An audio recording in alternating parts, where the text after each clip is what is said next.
Good morning and welcome to Montrose Fresh from the Montrose Daily Press. It's Monday, March 1st, and we're here to bring you a closer look at our top stories, events, and more that matter to us here in Western Colorado.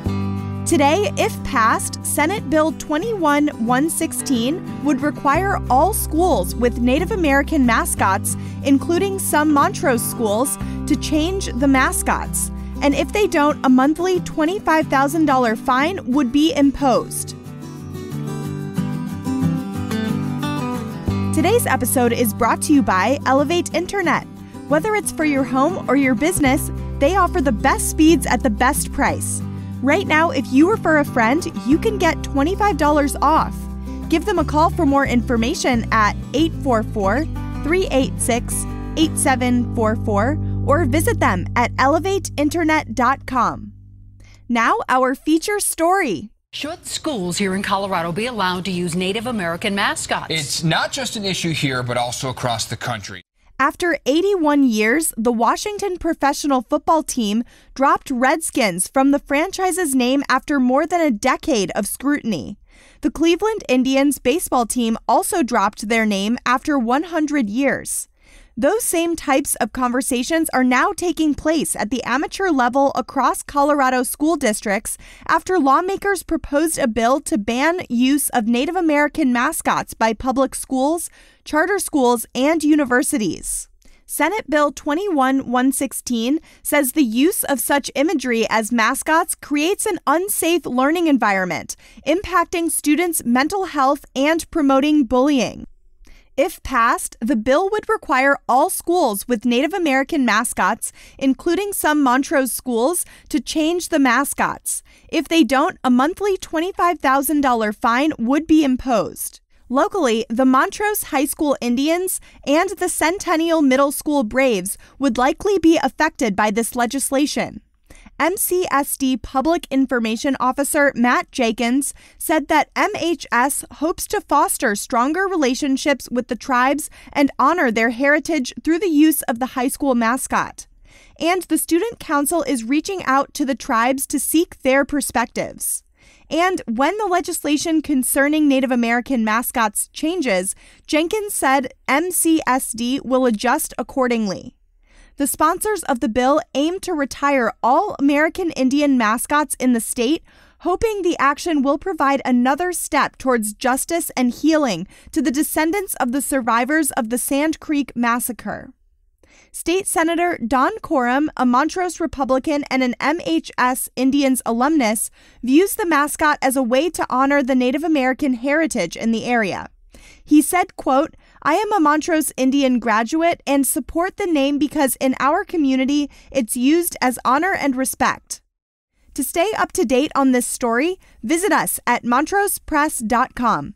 You can also join Neighbor, your trusted neighborhood community. Neighbor is a free online forum you can trust to connect with your community, focus on facts, and make a difference. Join the conversation. Visit nabur.montrosepress.com.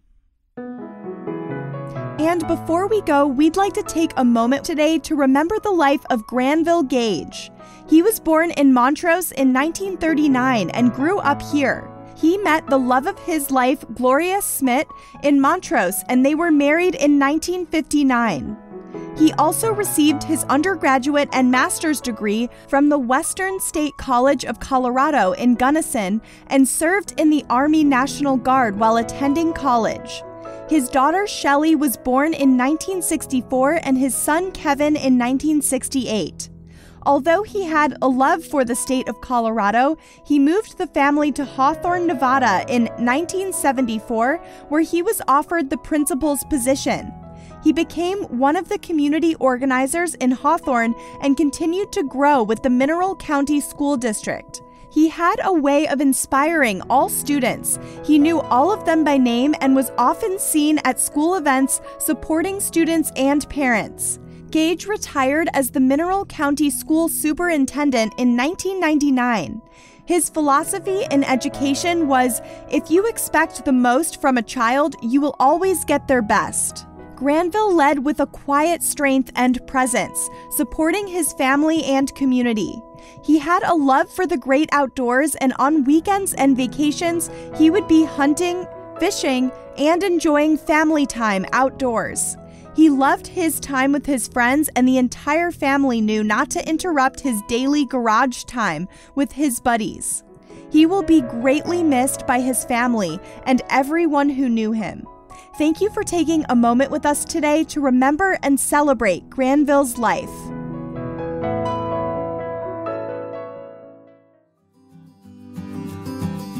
That's all for today, and thank you for listening. For more information on any of these stories, visit us at montrosepress.com. And don't forget to check out our sponsor, Elevate Internet. Visit them at elevateinternet.com to learn more. For more than 137 years, the Montrose Daily Press has been dedicated to shining a light on all the issues that matter to our community.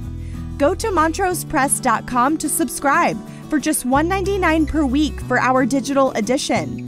You'll get unlimited access to every story, feature, and special section.